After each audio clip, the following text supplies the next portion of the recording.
Hi, Niels Vejlyd here. Today we're going to talk about a way to improve or sort of add something onto our arpeggio, our major 7 arpeggio. What we're going to do here is we're going to add a raised 11th to our major 7 arpeggio. So you could also call it that you shift between the sound from the natural major, the major scale to the Lydian scale, the first and the fourth step of the major scale, the Ionian and the Lydian. The Lydian pertains to the raised 11th.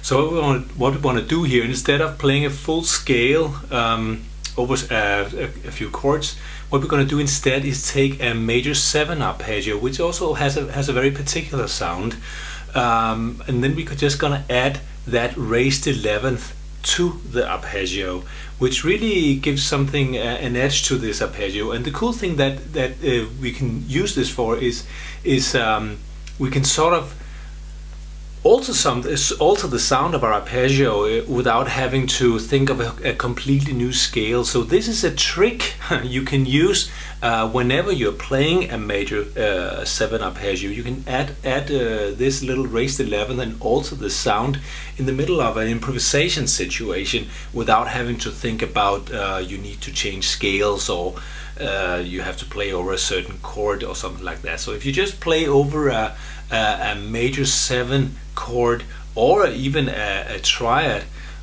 you can use this little trick to alter the sound. It's really a cool little trick. So, but let me first show you the lick, and then I'm gonna talk a little bit about the techniques, because we're also gonna actually use a variety of techniques to get that extra note here. So you can see that I go from the natural major 7th here, and then when I want to add the C sharp, which is the raised 11th, I not only alter the notes, but I actually also have to add the little slide at the end, because I want to play the raised 11th down here. You could also play it here, but then I would have to use another fingering, and but that's up to you, wherever you want to add that note. But you can clearly hear that I alter the sound of the arpeggio.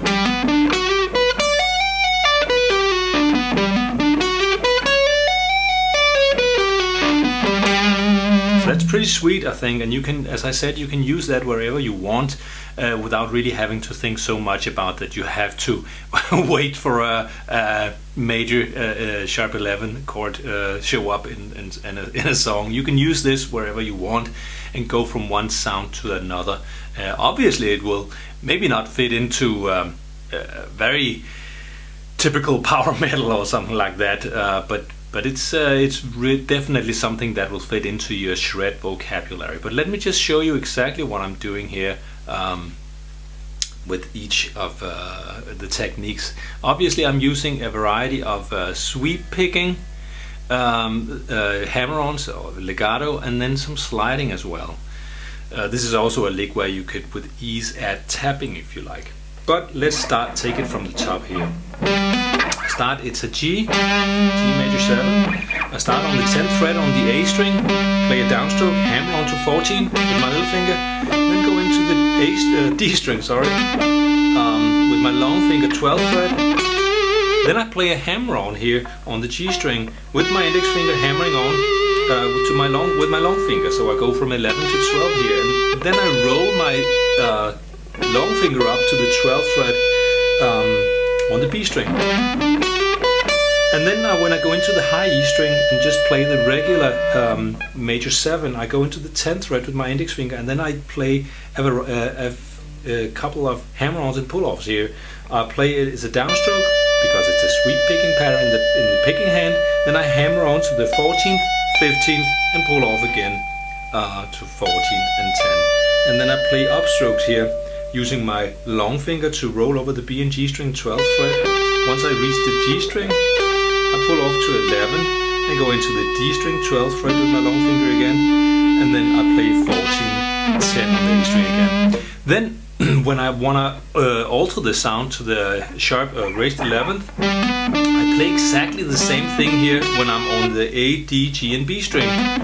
So only thing I add here is when I go into the high E string for the raised 11th, I go all the way down actually to the C sharp here, which is the 9th fret, and then I hammer on with my index finger, and I hammer on to the 10th and to the 14th here with my little finger.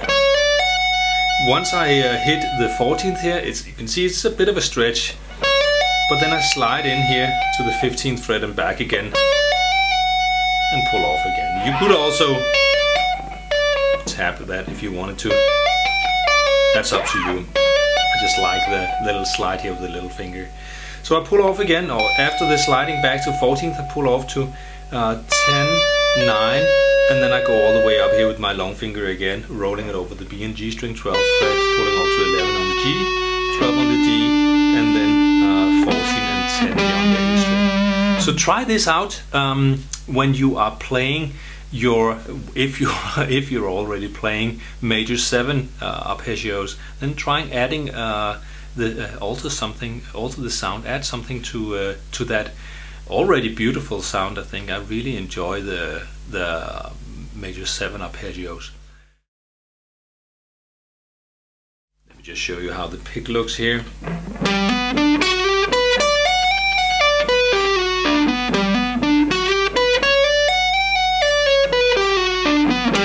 Not that much picking action.